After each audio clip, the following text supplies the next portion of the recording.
Coming up next on the Jeff Crilley Show, we'll be talking to the Dallas Film Commissioner about why so many amazing national television shows and films are being shot here in Dallas. His journey just ahead.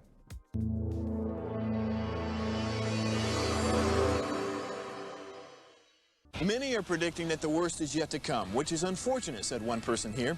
Until now, they've enjoyed the reputation of being the nation's icebox. Watched a burglar in his home this morning by webcam. As a journalist of over 25 years, stories are what make my world turn. Reporting live from the Dallas newsroom tonight, Jeff Crilley, Fox 4 News. But in 2008, I took the jump from my familiar life and started a PR firm from my home. We're talking about anyone with a camcorder like the one I'm using becomes a television network. We started slowly growing the company, and we now have over 100 clients, and we've branched into the world of live digital broadcasting. I now own 8 different TV studios and have a huge team, and the stories that I now get to share are sometimes the most important of my life.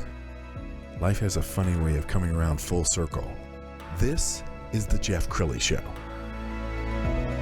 So one of the reasons I live here in Dallas is because Dallas, the TV show. I was enamored with it in the 80s and 90s, and when I had a chance to get a job here in Texas and Dallas, of course, I jumped at it. It's amazing how film and movies can give glamour to a town, and certainly the TV show Dallas made Dallas very glamorous. To talk about the film and television industry in Dallas now is Tony Armour. He's the Dallas Film Commissioner. Thanks for coming on the show. Thanks for having me. I appreciate it. Absolutely. Now, this is not anything new. I mean, obviously Dallas was shot in the 80s and 90s.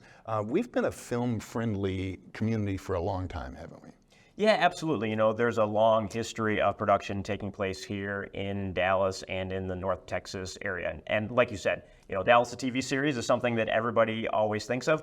But with the advent of film incentives really around the country and around the world, that has changed on how the industry works.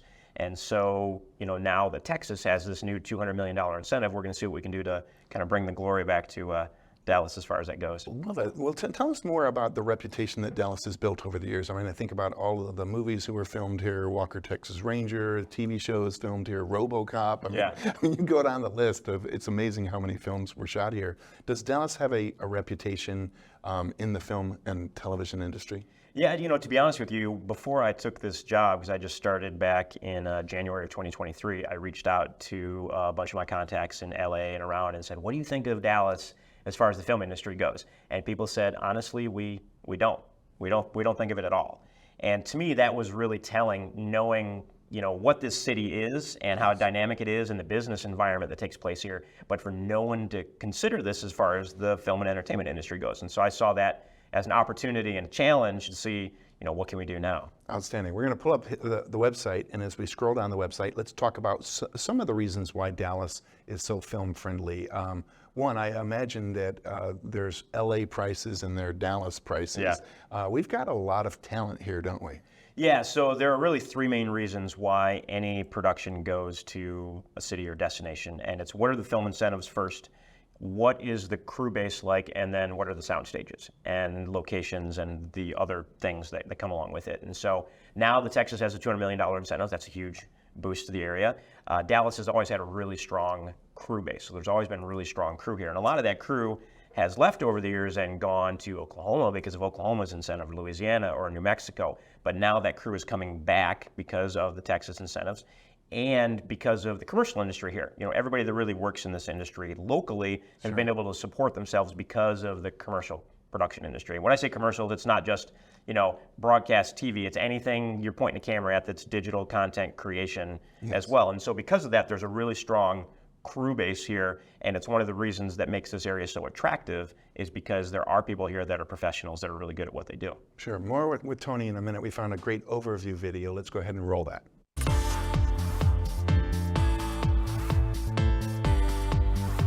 The pool of talent in Dallas, Texas is amazing. Well, Dallas has done a lot of projects. Documentaries, feature films, animated films, television series type work, which is kind of what we specialize in. commercials that air nationally for brands like Nike, Toyota, Nissan, McDonald's, Pizza Hut, Samsung. Super Bowl commercials for Fiat to Geico. Dallas, we definitely have the capabilities and talent to compete with some of the bigger markets. So many great companies. We keep growing and growing. We produce all kinds of content, whether it's for broadcast purposes, social media. And creatively, we're glad to contribute to that. We have real infrastructure here, and we can handle everything from start to finish. Wow, you have to be very proud. What a great opportunity for you, Tony. Tell us about the competition, because I know every state likes to think that they're film friendly too. Yeah. So a executive producer will come in and kick the tires on Dallas while they're on their way to Oklahoma City? Or? Yeah, generally the way that it works is I get a lot of inquiries from different productions, whether they're small independent productions, TV series, big feature films, whatever it might be, and they're trying to figure out where they want to shoot. And those three pillars that I mentioned, incentives, crew, sound stages, is what determines it. And so they'll come into the area, we'll give them the dog and pony show, give them the tour of the area, and always discussing, what those incentives are. What is it that's gonna get them here, and it's a lot of other things too. So, an area like Dallas has great hotels, great restaurants, great things to do when you're not working, and that's important as well, because, and not to disparage Oklahoma as well, but I've heard from other producers, productions like, oh, we shot something there, I don't want to go back because it's boring on the weekends, and that could be a lot of other places, maybe Albuquerque as well. And somebody told me that yesterday. It's not me saying that. I'm just saying that's what I was told. And so Dallas being a dynamic city and having all these different sports teams, things to do when you're not working, that makes a big difference too. And it's locations. If they're going to be shooting not just in a sound stage or in a studio, what are the locations that fit? So if you need beautiful white sandy beaches, well, then Dallas is not the location. You're going to go back to my old area in Florida and try and find that. Or more realistically now, they go to the Dominican Republic because Florida doesn't have film incentives. And so they get driven to somewhere like, to the Dominican for that kind of thing. And so, what does Dallas have to offer from those unique locations and the crew and the incentives and everything else, essentially? And so the director comes to you and says, this thing is set in the 20s, so you're able to say, okay, well, we could do Waxahachie, we could do this town. I mean, you probably have a kind of an inventory of here are the cities around here that could double as a roaring 20s town. Yeah, and as a matter of fact, on the website, the site that we just showed a little bit ago, there is a whole location database with thousands of pictures on there where someone can search, I'm looking for an abandoned warehouse, I'm looking for a house, because everything takes place in this home. And that's anything from commercials, music videos, film, television. And so that location database is a big resource that people use to see what do we have as far as those locations go. And you also hold events from time to time. I want you to set up this video, Roger Deakins. Sure, absolutely. Tell us about it. So Roger Deakins, widely known as probably the best cinematographer in history. Yeah, I could rattle off the films, but he won the Oscar for Blade Runner 2049, won the Oscar for 1917. He shot The Shawshank Redemption and Fargo and Sicario and on and on and on and on. 16 Oscar nominations. And we had Roger in town last June 2023, to do a series of events and a book signing for a book that he has. And it was amazing. We probably had 1,400 people interact within just a couple of days. 900 people at the Texas Theater, sold out, the upstairs and the downstairs, just for a screening and a Q&A with him and his partner and wife, James Deakins. They're a real team when they work together. So it was amazing having them. That's awesome. Here. And they filmed it, so let's go ahead and roll that bit.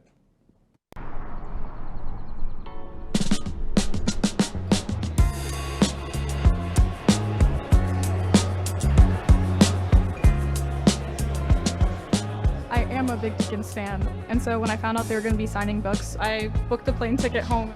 If I had to name my favorite Deakins film, I don't know, that's a tough one. Blade Runner, but No Country for Old Men. Yeah, seriously, it's so good. The Assassination with Jesse James. Hearing from them, getting to watch their work on the big screen is really special.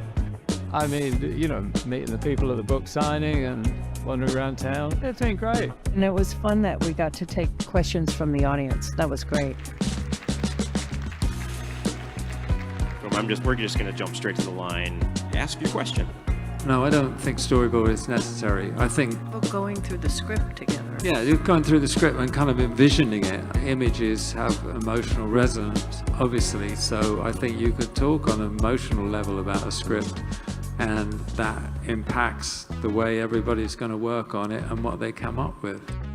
The Dallas Film Commission and others are trying to bring films and make Dallas more of a hotspot for filmmaking. I love the fact that you're really encouraging the film community and helping the film community. I think that's great. People in Dallas are starting to see that we can have our own voice, that we can achieve a level of artistry like we're seeing on the screen tonight. Well, that's why we do it, really. That's the thing. It's not about the book. It's meeting people, and I mean, it's quite stimulating, you know, and they're having conversations with people about the work they're doing and their aspirations, you know. It's great. It gives one hope for the future of movies. Yeah. Thank you.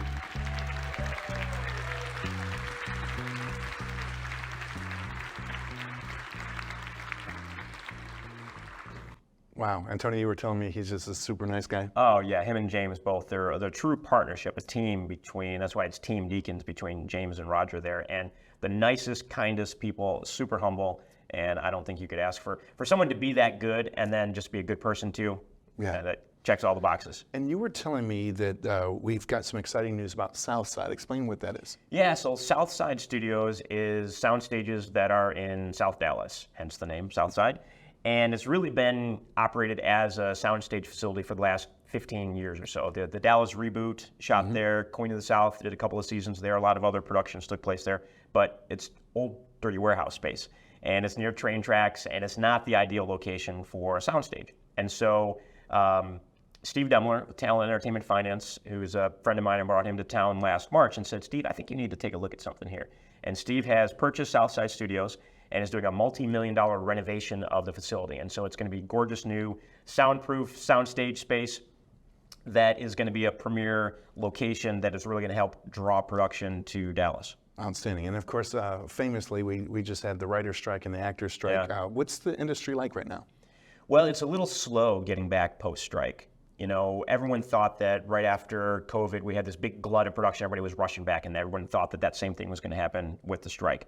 But in reality, you know, a lot of the streamers are cutting budgets, and people are just being very cautious with their spending. And because there's still so much content on the streaming platforms, they've realized, you know, we can just wait a little bit and let people watch through a lot of the stuff we've already created. And so it's been slow coming back. I think in another 6 months or so, we're going to see things start to pick back up. You know, right now, it's a lot of productions that had to go on hold or pause during the strike that have picked back up. So a lot of your TV series that shoot in Atlanta are back shooting, and what we're waiting for then is kind of move through that and start that next phase. And so I think as we get closer to the end of the year, and especially once we have those sound stages done, we're really going to be able to attract some cool productions to Dallas. Outstanding. Tony, thanks for coming on the show. We're going to end with the website, which is dallascreates.com. The great Tony Armour. Thanks for coming on the show. Thank you. I appreciate it. That's it for now. We'll see you next time.